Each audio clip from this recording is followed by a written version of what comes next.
Alright, today we're going to talk about the Grey Knight Air Force. We've got 3 Air Force units, 3 aeroplanes.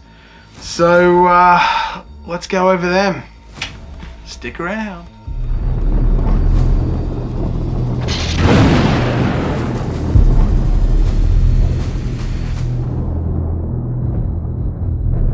Alright, the first cab off the rank. We've got the Stormhawk Interceptor. He's got a minimum move range of 20, regardless of whether he's damaged or not. He then has a maximum of 60 that degrades to 45 and 30. He's got a weapon skill of 6+, which is fine because he's a plane. He shouldn't be fighting in combat anyways. He's got a ballistic skill of 3, which degrades to a 4, then a 5. A strength of 6 and a toughness of 7. He has 10 wounds. 10 wounds is important. Oh, excuse me. 10 wounds is important. Because that means you don't give up 2 points for bring it down, you only give up the 1. His attacks of 3, which degrades to D3 and 1, which is fine because you don't want him in combat, he's a plane. His leadership of 8 and a 3+ save. He comes with 2 assault cannons, a Las Talon, a Skyhammer missile launcher, and an Infernum Halo launcher. So, the 2 assault cannons, each one of them does 24-inch range, heavy 6, strength 6, AP -1 and 1 damage. The Las Talon, it is 24 inches, heavy 2, strength 9, AP -3, D6 damage. It's basically the same as a twin Las cannon, except it's 24-inch range instead of 48, it's like a half range. And the Skyhammer missile launcher, it is a range of 60, heavy 3. So it's not a heavy D3 like some of these types of missile launchery things are. It's just a flat heavy 3. Strength 7, AP -1, and D3 damage. Now that's the sucky part, the D3, it's not a flat 2. Each time this attack is made with this weapon against an aircraft unit, add 1 to that attack's hit roll. Pretty cool. It used to be -1 to non-aircraft, but now it's just +1 to hit aircraft. And the Infernum Halo launcher. Each time a range attack made by an aircraft model is allocated to the bearer, add 1 to any armor saving throws made against that attack. Cool. So you're a little bit more tougher against planes. That's pretty cool. This model Skyhammer missile launcher can be replaced with one of the following: either 2 heavy bolters or 1 Typhoon missile launcher. 2 heavy bolters, they are 36-inch range, heavy 3, strength 5, AP -1 and 2 damage. And the Typhoon missile launcher, it is a multi-purpose type thing. It does firstly frag, which is 48 inches, heavy 2d6, strength 4, AP 0, 1 damage blast. Or you've got crack, which does 48-inch range, heavy 2, strength 8, -2 d6. I mentioned it in other things, this guy can be a bit anti-tank. You need anti-tank in Grey Knights from range. You need to just pop off some of those things that are hiding behind things like that early as you can. This guy has the ability to maneuver into those positions and then take them out. So I would be looking at him taking probably the Las Talon. 2 assault cannons stay on him no matter what. I'd probably look at swapping out the Skyhammer missile launcher for the Typhoon missile launcher. Yeah, possibly, it's a bit better. I wouldn't take the Icarus over the Las Talon though, ever. And yeah, scoot this guy in, smash some things. So he's got some abilities that the other planes have, but I'll mention them later, like I do with the others, when I talk through all them. Storm Talon Gunship. Alright, let's go over him.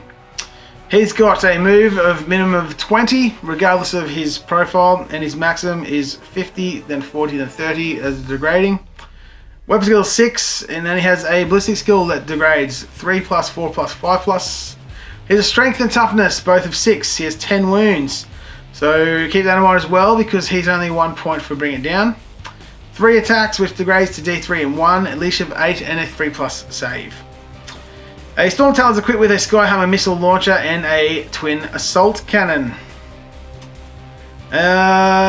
Cool, they're the same profiles as the last guy we spoke about. This model Skyhammer missile launcher can be replaced with one of the following: 2 heavy bolters, 2 las cannons, 1 Typhoon missile launcher. So throwing 2 las cannons on this guy means he's going to be ranged anti-tank. There you go. I don't need to repeat myself on that one. So that's basically all about him. Storm Raven Gunship. This guy's a little bit different. He's a bit more beefier than the other guys. So he's got the same move, minimum 20. He goes 45, 35, 25 with degrading. Weapon skill 6, ballistic skill 3+. This degrades to a 4+ and a 5+. He's a strength of 8. So a lot more strength than the other guys. That's like Land Raider level strength. Here's a toughness of 7, and then he has 14 wounds. He has 6 attacks, which degrade to D6, then D3, then his leadership 9 and 3+ save. So he's not quite as tough as a Land Raider, but he's a lot more maneuverable, and he's got quite a lot of guns. He's armed with 2 Storm Strike missile launchers, a twin assault cannon, and a Typhoon missile launcher. This model's twin assault cannon can be replaced with one of the following: a twin heavy plasma or a twin las cannon. I often run my guys with the twin las cannons. I've got them modelled on there right now. We've got 2 Storm Ravens back there, they're sick. The twin heavy plasma, that's actually not bad either. I'll go over that quickly. It's got a double profile, it's got a standard supercharge, it's 36-inch range, heavy 2d3, strength 7, -3 damage 2 blast. Then you've got the supercharge, 36-inch range, heavy 2d3, strength 8, -3, 3 damage. Blast. Each time an unmodified hit roll of 1 is made for this attack with this weapon profile, the bearer suffers 1 mortal wound after shooting with this weapon. So flat damage 3 is good, but you can kill yourself with it. The 2 Storm Strikes, I'll actually go over them quickly, just so I don't forget, because they actually are pretty good. You've got 72-inch range, so you'll be able to hit anything as long as you can see it. Heavy 1, strength 8, -3, and flat 3 damage. I quite like the fact that they're AP -3 and they have that flat 3. It's pretty good at popping vehicles and things of the sort. This model's Typhoon missile launcher collection one of the following: twin heavy bolter or twin multi-melter. We've gone over the twin heavy bolter, but the twin multi-melter. So it's 24-inch range, heavy 4, strength 8, AP 4, D6 damage. Each time an attack is made with this weapon, which targets a unit within half range, that attack has damage characteristics of D6 + 2. What's cool with this dude is you will more than likely be able to get within that 12-inch range if you really put your mind to it. The problem is, if you do that, you're going to put yourself into a position where you're probably going to die, and he's not the kind of dude you really want to just be trading out like that. Keep it at range, keep him safe the best you can, keep him in range of something that can give him a 4-up invulnerable save, and this guy will do some work. He's just expensive, that's the downside. Now this model can be equipped with 2 Hurricane Bolters. Now these are just bolted straight on, you don't have to take anything off and replace with it. So it's either you take him or you don't. Having a little bit of extra guns in there isn't a bad thing. If you're paying the points for him anyways, might as well throw him on there. It can't take Cybolt ammo anymore, but why not just chuck it on? So the Hurricane Bolters, 24-inch range, rapid fire 6, strength 4, AP AP 0, and damage 1. So it's basically giving him an extra 24 shots at 12 inches, or an extra 12 shots at 24. But then you've got an army that's got an unbelievably huge amount of infantry anyways. Go figure. Anyways. So let's go over their abilities. So all of them have the following. Airborne, you cannot decide, you cannot declare a charge with this model, and it can only be chosen as a target of a charge if the unit making the charge can fly. You can only fight with this model if it is within engagement range of any enemy units that can fly. And this model can only make melee attacks against units that can fly. Enemy units can only make melee attacks against this model if they can fly. Makes sense. Interceptors cannot fight these guys. They do not have fly, so don't even try. Supersonic. Each time this model makes a normal move, advance or falls back, the first pivot it's on the spot up to 90 degrees. This does not contribute to how far the model moves. Then move the model straight forwards. It cannot pivot again after the initial pivot. So they basically sit down, they can move a little bit and then straight line. Move a little bit, straight line. Move a little bit, straight line. Cool. Hard to hit. Each time a ranged attack is made against this model, subtract 1 from that attack's hit roll. So make 1 hit, keeps them a little bit more alive. It's not what it used to be when planes first came out. They were ridiculous. Excuse me. Explodes. When this model is destroyed, roll 1d6 before moving a plate. On a 6 it explodes and each unit within 6 inches suffers d3 mortal wounds. The Storm Raven, however, it does d6 mortals. It's a bigger vehicle, goes a bigger boom. Cool. So the Storm Talon and the Storm Raven, they also have a rule called Hoverjet, but the Stormhawk does not. Okay, so this is just the Storm Raven and the Storm Talon. So Hoverjet. In your command phase, this model can hover. If it does so, then until the start of the next command phase, its move characteristics becomes 20 and it loses the airborne, hard to hit, and supersonic abilities. Cool.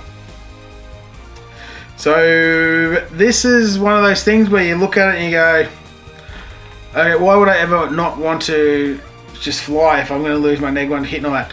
The reason being, if your opponent has stuff that's really short range, you just go into hover, you can sit there because your guns are going to be 48 inches a lot of the time, or at least the good ones that kill vehicles, and you can just sit back out of the ability for them to shoot you and you can just go shoot off some shots. The other reason is for the Storm Raven, because it is also a transport, which I'll talk about in a second. You can just hover, the guys can jump out and then they can just shoot some stuff. Not too shabby. Alright. Transport for the Storm Raven. This model has a transport capacity of 12 Grey Knight infantry models and 1 Grey Knight Dreadnought model. Each Terminator model takes the space of 2 infantry models, so you can take 6 Terminators or 12 just regular dudes and a Dreadnought.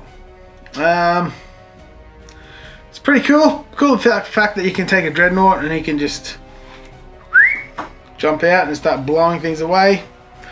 The downside is if it blows up, you're going to be putting a lot of damage onto your dudes. What else I've got to mention too with hover, just while I'm thinking of it. Also, the movement of 20 isn't affected, so even if you've got 1 wound left, you can still move 20 inches somewhere.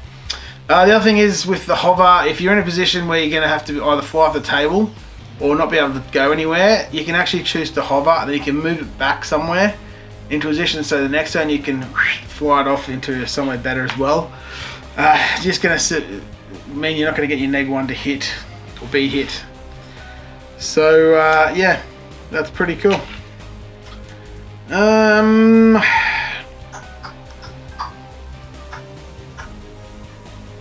Yeah. The Storm Raven also has the Machine Spirit. That is a stratagem. It's I think it's 1 CP. It could be 2. It's 2. Sorry. So use a stratagem command phase. Select 1 Grey Knight Machine Spirit model from your army. Till the start of your next command phase, that model is considered to have its full wounds remaining for the purposes of determining what characteristics is on its profile. So if you have 1 wound remaining, you're hitting on 5s, whatever. Boom! Use this 2 CP strat. You're now hitting back on 3s again. Okay. It can be the difference sometimes about killing a unit and not killing a unit. If there's someone on an objective and you need to get them off, you just might have to do it. Alright, so yeah, that's it for the planes section. Cool! That also completes all of the unit entries. I'll be doing some other little bits and pieces as well, talking about them shortly too. So until then, stick around and keep being awesome.